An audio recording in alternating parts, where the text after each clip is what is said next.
Bismillahirrahmanirrahim və bihi nəstəin. Allahümmə salli ala Muhammed və ali Muhammed. Salamun aleykum və rəhmətullah əziz dostlar. Hər vaxtınız xeyir olsun. Allah təbarək və teala'nın hədəfi var, yoxsa yox? Əgər hədəfi varsa, hədəfi nədən ibarətdir? Bu iki suala cavab verməyə çalışırdıq. Bugünkü dərsimizdə bəzi ayələr oxuyacaq. O ayələrə əsasən Allah təbarək və teala bu aləmi əbəs yerə, batil yerə, oyuncaq olaraq yaratmayıq. Haqq olaraq yaradıb. Yəni, xüsusi hədəflə yaradıb. O ayələri birlikdə oxuyaq və bu ayələr əslində cavabdır əşərilərə və əşəri kimi düşünən şəxslərə ki, iddia edirlər, bu aləmin yaranışında heç bir hədəf yoxdur. Ayələr müxtəlif qruplara bölünür. Bir qrup ayələrdə gəlib deyir ki, Allahınız, sizin Allahınız həkimdir. Həkim nəyə deyərlər? Yəni, hikmət üzərindən iş görən. Yəni, hər hansı bir işi görürsə, hədəflə görür, məqsədlə görür. Yəni, batil yerinə yetirmir bu işi. Xüsusi, əqlə sığan bir hədəflə işi görür. Hansı ayədir? Misal üçün, bu ayə. İnnə rabbəkə hakimun alim. Sənin Rəbbin həkimdir, hikmət sahibidir və alim biləndir Ənam surəsində. Həkim bir daha təkrar edək. Kimə deyirlər? O varlığa deyərlər ki, ağla batan şəkildə, yəni ağlın qəbul etdiyi formada işlərini görür. Bir qrup ayələr isə buyurur ki, bu aləmdə olan xilqət haqq üzərindədir. Haqqı məna edəcək inşallah. Neçə dənə mənası var? Qısa şəkildə toxunacaq. Məsələn, Ənam surəsində yenə oxuyuruq, elə bu da Ənamdadır. Və huvəl-ləzi xalaqas-səmavati vəl-arda bil-haqq.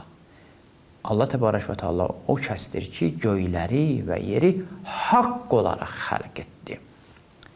Bəzi ayələr də gəlib deyir ki, bu aləm batil yerə, əbəs yerə, oyuncaq olaraq, ləhv olaraq insanı, yəni başını qarışdıracaq bir şeyə görə yaradılmayıb bu aləm. Başını qarışdırsın, gəlsin. Bunları inkar edir.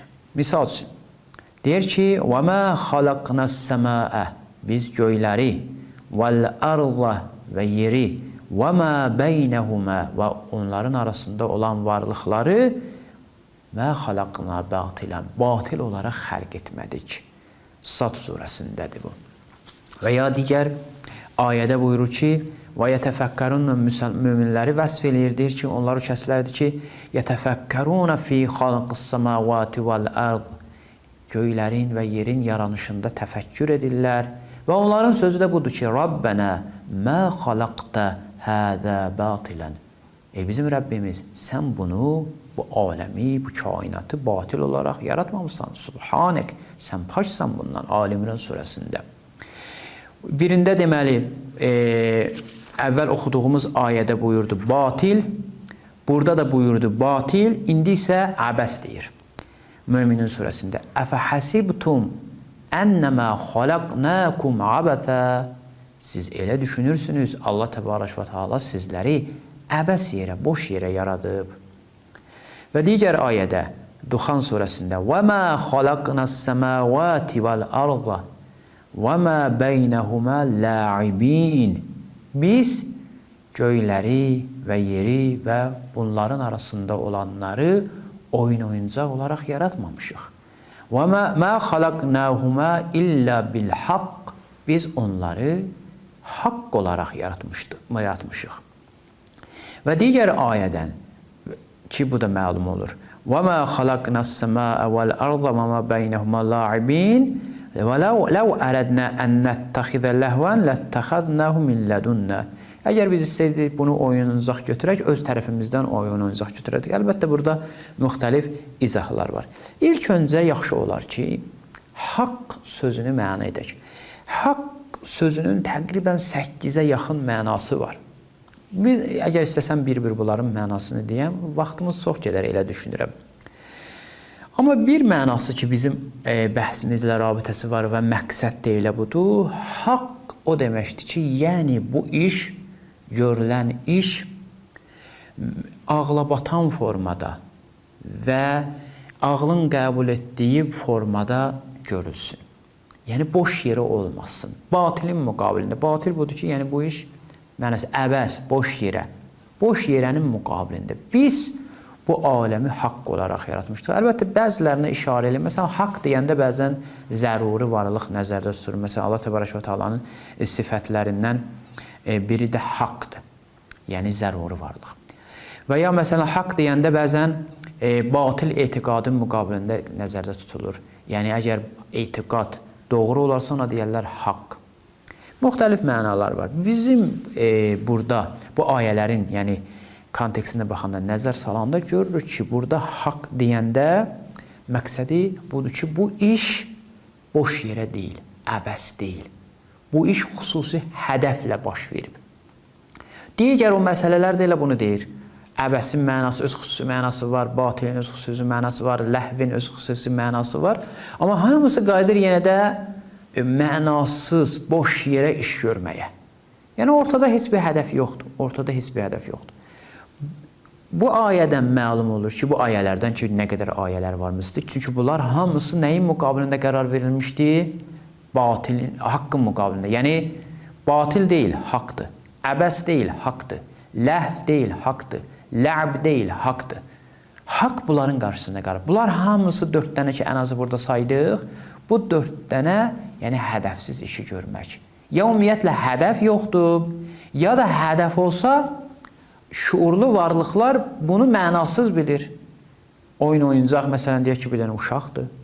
Götürüb bir dənə balaca torpaqdan bir şey düzəldir. Hədəfi var orada, hədəf var, bir şey düzəldir. Amma uqalanın, aqil insanların, düşünən insanların qəbul etdiyi hədəf deyil.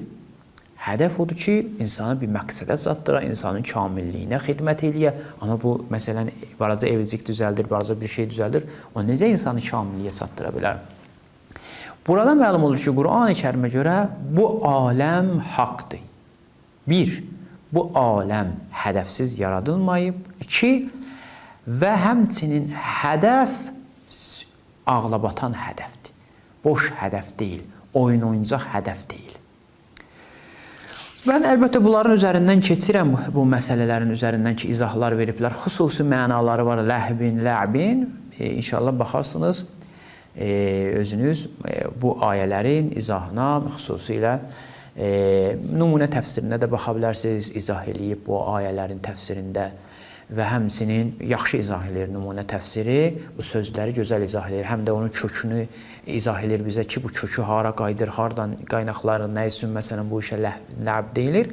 Yaxşıdır, hətta Əl-Mizana da baxa bilərsən, amma Əl-Mizan biraz çətindir dili, yaxşı olar ki, elə nümunəyə baxasınız. Bu 3-cü qrup ayələr idi ki, gəlib deyirdi ki, bu aləm batil yerə yaradılmayıb, haqq olaraq yaradılıb. Ki, haqqın da mənasını deyir. Və sonuncu, 4-cü qrup ayələr. O ayələrdir ki, artıq açıq şəkildə bizə gəlib deyir ki, məsələn, falan şeyi, falan şeyi, falan şeyi, falan şeyi biz xüsusi hədəflə yaratmışıq. Məsələn, buyurur ki, وَهُوَ-الَّذِي خَلَقَ السَّمَاوَاتِ وَالْأَرْضَ Allah Təbarək və Teala o varlıq, o kəsdir ki, göyləri və yeri yarattı fi sittəti əyyəmin, 6 gündə. وَكَانَ عَرْشُهُ عَلَى الْمَاءِ Və onun ərşi su üzərində idi. لِيَبْلُوَكُمْ əyyukum əhsənu əmələ. Ki, sizi imtihan eləsin ki, hansınız daha yaxşı əməl edəcəksiniz. Baxın, yəni artıq burada dedi ki, hədəf var. Əvvəl dedi ki, batil deyil. Amma burada hədəfi də dedi ki, bu hədəflə sizi yaratmışıq. İnşallah, növbəti dərsimizdə bu məsələyə aydınlıq gətirəcək ki, əql deyir ki, hədəf olmalıdır. Bir əsl hədəf var ki, Allahın zatıdır, bir də ki, insanlara fayda verməkdir. Dolayı hədəf. Görəsən, Qur'an-ı Kərim də bu məsələni qəbul edir, yoxsa yox? Qur'anla əql bu məsələdə müvafiqdir, yoxsa müxalif? Növbəti dərsimizə qədər. Əssəlamu aleykum və rəhmətullahi və barakatuhu.